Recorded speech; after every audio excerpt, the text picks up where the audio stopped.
Mining Weekly Online is talking to Crystal Mays, who's the Director of SANBI, the Chief Director, Bioregional Programs and Policy. Crystal, can you introduce us to some of the things that you can do for the mining industry and for South Africa? Thanks, Martin. The South African National Biodiversity Institute has spent the last decade perfecting and fine-tuning some products that we feel will help South Africa to streamline its development decision-making. The mining sector is very much seen as a huge beneficiary that could use this information. It's online information in map format that summarizes a wealth of quite complex biodiversity information into very simple maps that could show you at a glance whether you are wanting to develop in an area that could have some red flags from a biodiversity point of view or is of least concern from a biodiversity point of view. And our whole ethos around the work we've been doing is around how do we have biodiversity and development, not biodiversity or development. So it's not about to mine or to have biodiversity, it's about mining and biodiversity, and we're interested in the how factor. The information is freely available online at http://biodiversityadvisor.org.za, and anyone can go there, register as a user, and then you'd be able to download a variety of GIS shapefiles, which you can then overlay with your mining development footprint and see well before you do any impact assessment what could be some of the likely impacts. And this should save quite a lot of costs for the companies, being able to see well in advance of commissioning consultants to go and do EIAs what some of the snags could be. There are some very, very sensitive areas from a biodiversity and a water resources point of view in South Africa. South Africa is among the top 3 most biodiverse countries in the world. We have got phenomenal biodiversity assets, the highest in Africa. And a large part of our tourism industry is based on these biodiversity assets. What the maps enable us to do is to take a really strategic view of a landscape and look at optimal development futures for that landscape from an economic perspective. Over the last decade, we've been working on a variety of tools to show how biodiversity can underpin development in South Africa. Biodiversity for Development is the title of the book. And it's available on our website, www.sanbi.org.za, and it introduces a number of new tools and innovations that we're using in the sector to work with the development agenda of government. There is a specific section that covers the maps and the tools that I spoke about earlier. So Mining Weekly Online is talking to Dan Sonnenberg, the Coal Mining Coordinator, Grasslands Program of SANBI. Hi Dan, Martin, can you tell us on some of the coal scenarios that you're working on in South Africa?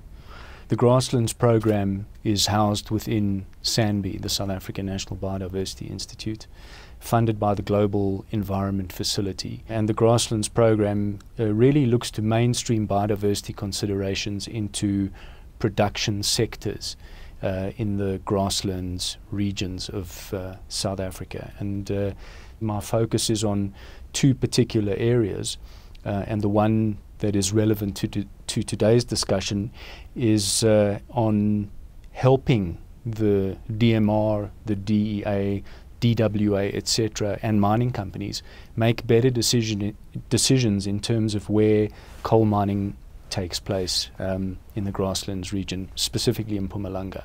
And what are you finding? What are the early findings of your study? Well,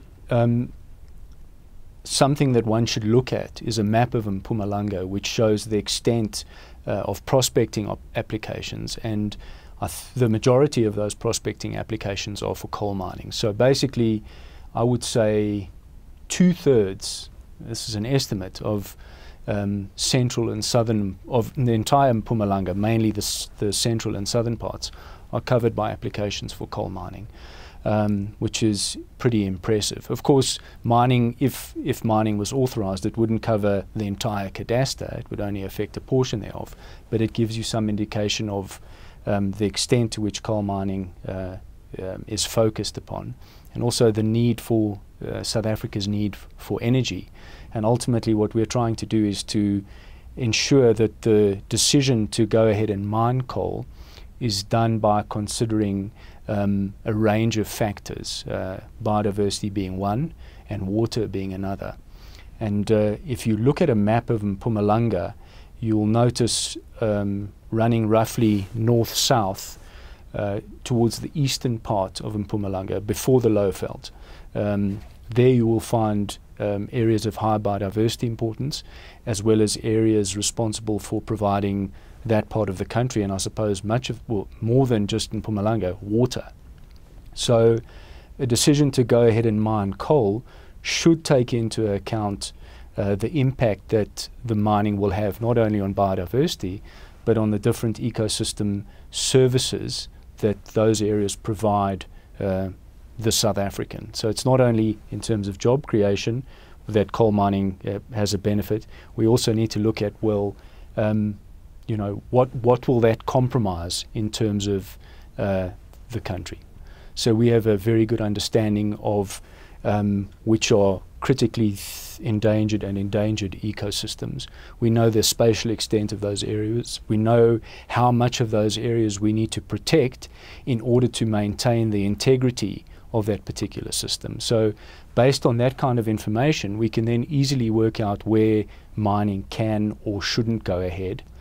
So we're looking to produce a guideline, not a huge tome, but a thin brochure that would be able to tell the regulators, coal mining companies operating in Mpumalanga, these areas you need to be aware of for these reasons, and in so doing we're providing them with a service identifying their risks up front. And when will this be available? Well, we're starting to develop the maps now based on some early work done by the Mpumalanga Tourism and Parks Agency.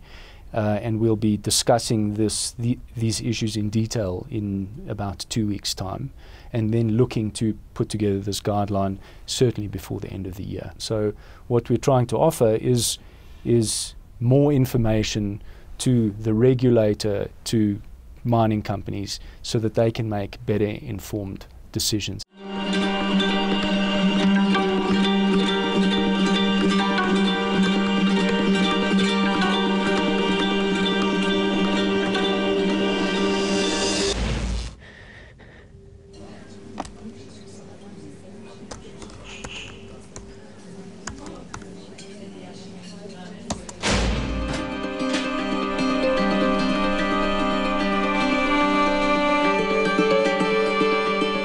Donate now and give 15 Rand a month. SMS JOIN to 41486.